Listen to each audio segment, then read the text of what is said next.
Hello friends, we are currently en route to Charleston, one of my favorite weekend trips out of Charlotte. We're going to spend the weekend exploring the city. It's a place filled with so many beautiful historic homes. It's right on the water. It's a big foodie destination too, so you can bet we'll be doing plenty of eating. I want to take you along as we explore, show you everything that we get up to, some of our favorite spots. So let's explore Charleston together. I think we're about 30 minutes outside of Charleston right now in Summerville, South Carolina. We just stopped going to grab some coffee, and then also there's a little antique shop right next door, so might pop in there. So join me friends as we spend a cozy weekend exploring Charleston. So our first stop of the trip was to Summerville Coffee Roasters. It's a family owned and run coffee shop. They roast all their own coffee, make all their syrups in-house. I just asked the barista what she recommended. She said that the maple cinnamon latte was really good, so that's what I got. I have to say, completely agree. It's a combination I'd never had before, but will be repeating. We also ordered some food. I got a lox bagel, which again was delicious. If you're traveling with kids, it is family friendly. They had high chairs. They gave Oliver a coloring page and crayons to play with, a bunch of stickers, and for slightly older kids, they even had some toys and games.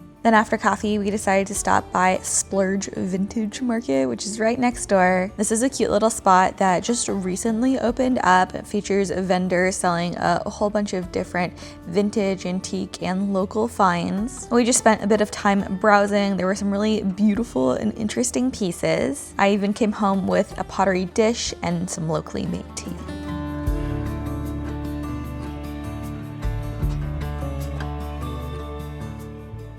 Then we hopped back on the road and made the rest of the trip to Charleston, which I have to say, this entire road trip was one of the loveliest experiences for us. The whole experience was gifted by Ford. We got to try out the new Ford Expedition that's equipped with Blue Cruise, Ford's hands-free highway driving feature, which allowed us to make the trip over 95% hands-free. We had a lot of fun testing it out and we're both really impressed. It just made the entire drive there so much more relaxing. All right, well, we made it to Charleston. We're checked in. Just look at how beautiful this hotel we're staying in is.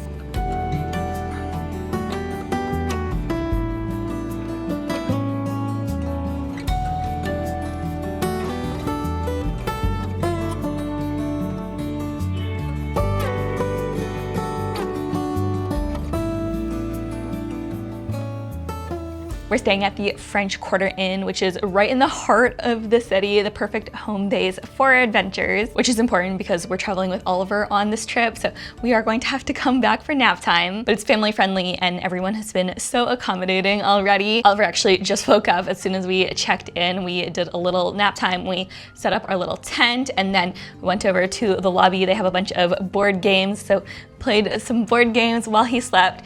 He just woke up though, and we're getting ready for dinner. We have a reservation at, I think it's 5:30, so pretty soon. And then if it's still open, we might do the market afterwards. We're gonna eat first. With Charleston being right on the water, seafood is an absolute must on your trip. I started out with she crab soup, which is a soup that was actually invented here in Charleston. This one was delicious, very creamy and savory. If you come to Charleston, you have to try it out. Then for our main course, I got seared tuna, and Christopher ordered seafood a la Wando, which is actually a recommended recipe in the Ford Times from 1955. So we really enjoyed our meal, and while we ate, Oliver just played peekaboo with all the servers. Then we made our way back to our hotel, and it was actually raining pretty intensely. It had started raining before dinner, but during our meal, it really picked up. So rather than walking around, we just decided to go back to our hotel room to dry off and escape the rain. So dinner was super tasty. Everything was delicious. The staff was super friendly and just so accommodating with Oliver. One of the waiters played peekaboo with him, which was adorable. But we've just come back to our room. We were originally thinking of doing a bit of just walking around, exploring this evening, but there are currently flash flood warnings, and we saw one of those flash floods on our walk home. We were walking through probably like 3 inches of water or so. Okay, wait, my shoe doesn't want to come off. There we go. I think it's supposed to continue raining through the rest of the evening, so I think we're just gonna keep things low-key, hang out just here at the hotel this evening. Christopher's just playing with Oliver right now. I think they're doing cookies and milk later, so we might go back out for that. Are you having so much fun? So yeah, just going to have a relaxing evening, hang out here, and hopefully the weather will be looking a little bit better. At least no flash flooding tomorrow. Honestly though, you know, as parents, I feel like I'm not that upset about the chance just to keep things a little bit more low-key. We'll go to bed early tonight, and it'll give us more of a chance to rest anyways. Yeah.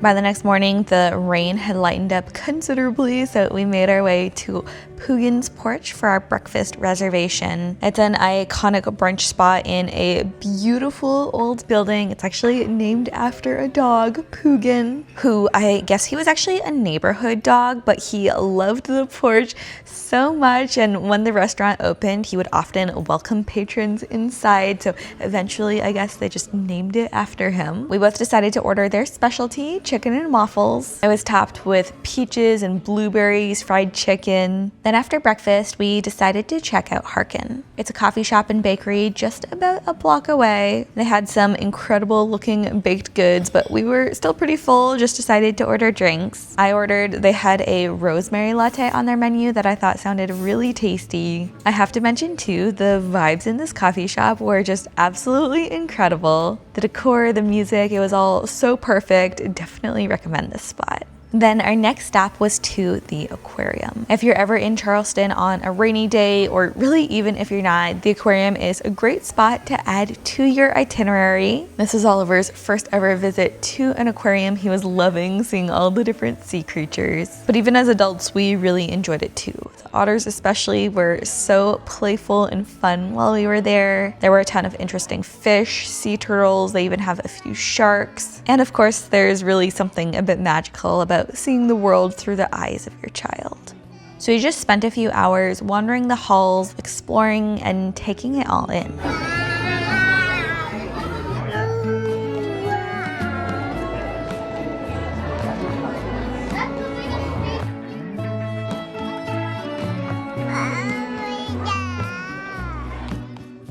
So I'd say the aquarium was a big hit, a great way to get out of the rain and also to get to enjoy seeing and learning some more about the wildlife on the ocean here. Loved getting to see the sea otters, the sharks, the stingrays, the jellyfish were super cool. Oliver especially loved it. So I'd say too, if you have kids, would highly recommend checking that out, especially if you have a rainy day on your visit. Right now, it is almost time for Oliver's nap, so we're just walking back to the hotel now. It's still raining a little bit, but it's not bad. Hoping that it continues to clear up so we can maybe explore a little bit more this afternoon. I think we're just going to go back, hang out for a couple of hours while he sleeps, dry off, probably enjoy a little bit of food, and then we'll go back out afterwards. By the time Oliver woke up from his nap, the weather had really cleared up, so we decided to take advantage of the opportunity to get out and explore. So we made our way to a waterfront park, stopping first at the Charleston Pier. This is a great spot to enjoy panoramic views of the Charleston Harbor. There are plenty of benches, swings, and paths to meander down. And of course, while here, we had to check out the iconic pineapple fountain. It's one of the most beautiful fountains I've ever seen, and it's meant to symbolize Southern hospitality as well as Charleston's rich maritime history.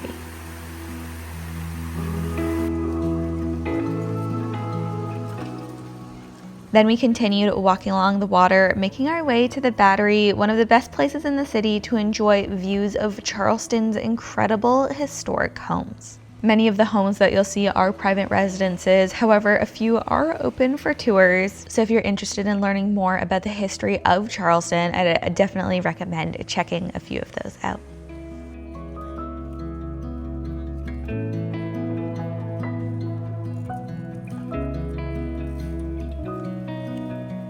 Now another can't miss spot in Charleston is Rainbow Row. It's a street right by the waterfront lined with pastel-colored Georgian homes that have inspired countless artists and visitors alike over the years. And then making our way to dinner, we checked out slightly north of Broad, a restaurant just a couple blocks up from Rainbow Row. Like pretty much everything that we had in Charleston, this was another incredible meal. I ordered the scallops and Christopher the shrimp and grits, and both were cooked to perfection. Oh, and the staff here really spoiled Oliver too, with stickers, toys, and even a little bowl of berries for him to snack on. So if you're coming to Charleston with kids but still want a nicer spot to enjoy dinner, this is definitely a place I would add to your list. Then we ended our day with checking out the night market, which runs Friday and Saturday nights, March through December, and features a variety of local goods and artisan wares.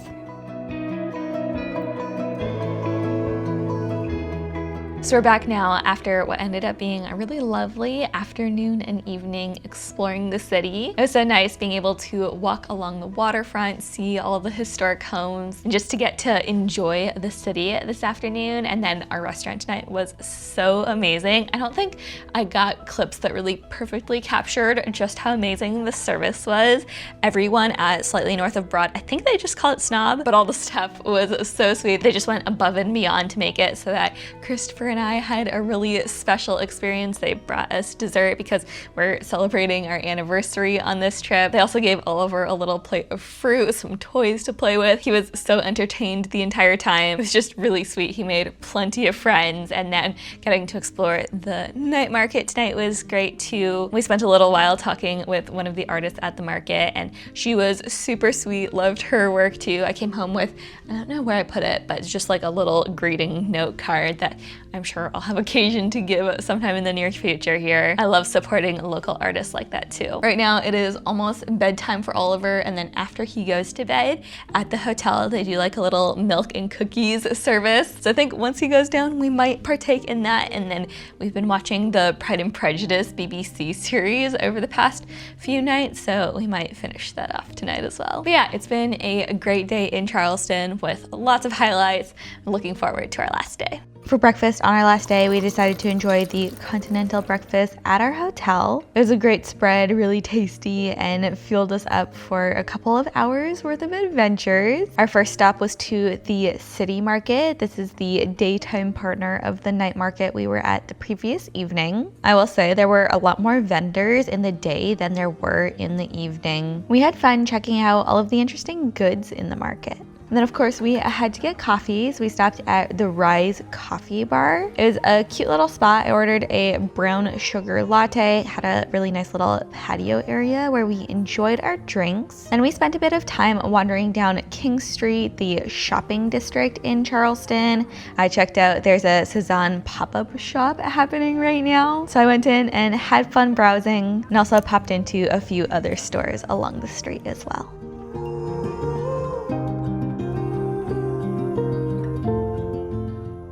This afternoon, we are slowly going to be making our way back to Charlotte, but we have some really fun stops planned along the way.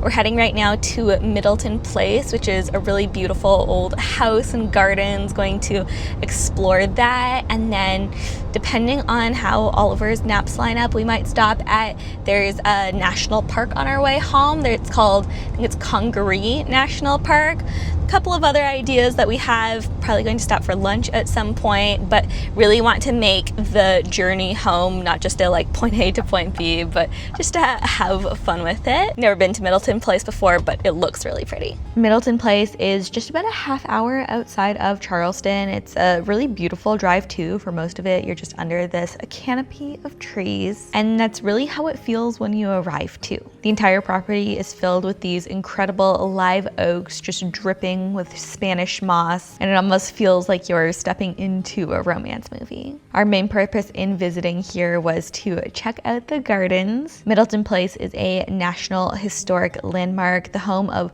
one of the signers of the Declaration of Independence, but it's also the oldest landscaped garden in the United States. They were designed to reference the gardens at Versailles, but with a southern twist. And today they've been restored to reference the way that they originally would have looked back then. They offer free guided tours that are included with your admission, or you can wander the grounds yourself. We did a bit of both, but we really enjoyed the guided tour and just the chance to learn a little bit more about all of the different features that we were seeing. We actually learned that camellias, which there are tons of camellias all over the property, they bloom in the spring and then again in the fall, but almost every single camellia in North America can trace its history back to this very garden. They were imported here hundreds of years ago and have just been propagated time and time again. So we wandered the gardens, and then there's also a little barnyard area that has a bunch of different farm animals, which Oliver was really enjoying. There are a bunch of sheep that just roam the property too, which I thought was kind of fun.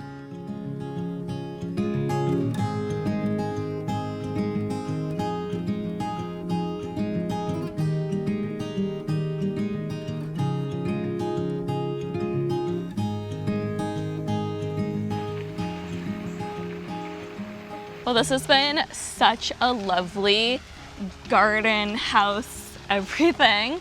It's been so nice. Yeah, just walking through it, enjoying everything.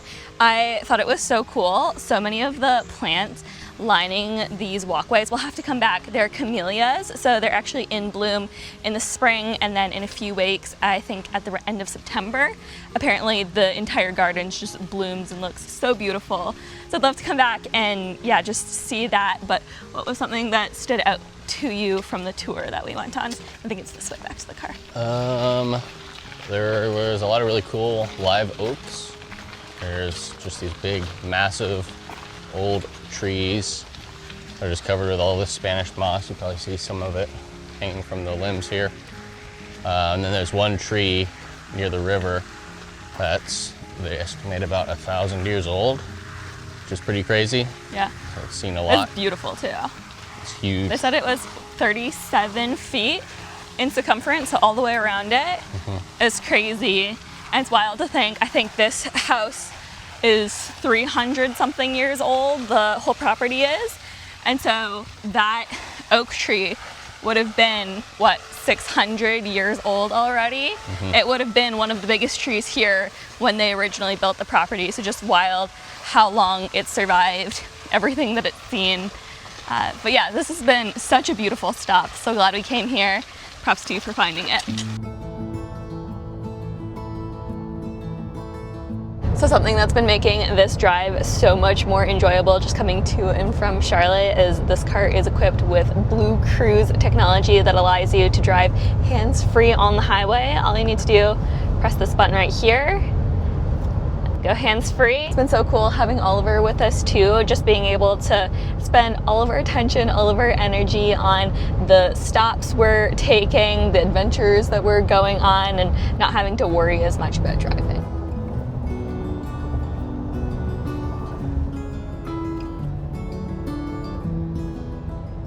So we just cruised down the highway about another hour, hour and a half or so, making our way to our next destination.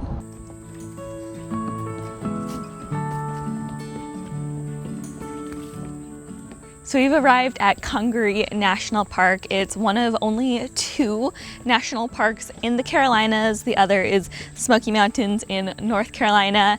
But this one is a lovely just 30-minute detour on the route from Charleston up to Charlotte. So we stopped here on our way back. There's a beautiful boardwalk trail that's very family friendly. You can take a stroller, or if you just want casual stroll. You're surrounded by beautiful old growth trees. There are several trees in this national park that hold various world records. I'll try to put on the screen what some of those are. You're surrounded on all sides by beautiful marshy-like landscape. So we're just going to spend probably an hour or so walking the boardwalk. It's a loop trail, and then hop on the road back to Charlotte. I feel like Congaree National Park is one of those hidden gems. It's not as spectacular as some like the Smoky Mountains or even the Grand Canyon, but it is special in its own way.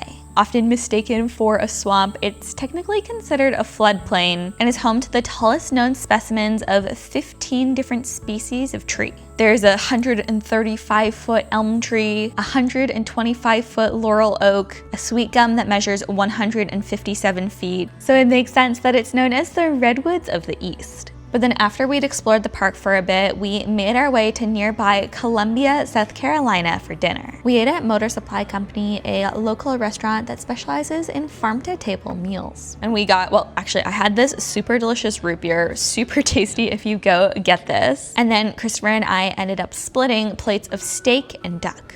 Then as the sun was setting, we made the just about an hour-long journey back to Charlotte. And again, we were able to be hands-free pretty much the entire drive home. This was such a fun experience. Charleston is one of our favorite weekend trips, and getting to team up with Ford and test out their Blue Cruise feature just made it even better. So again, a big thank you to Ford for gifting this experience. And hopefully if you're planning a trip to Charleston soon, or maybe you just want to add Charleston to your bucket list, this has given you some fun ideas of things to do, places to eat, and steps to make along your trip. That's everything for today though, friends. So thank you so much for watching, and until next time, happy travels.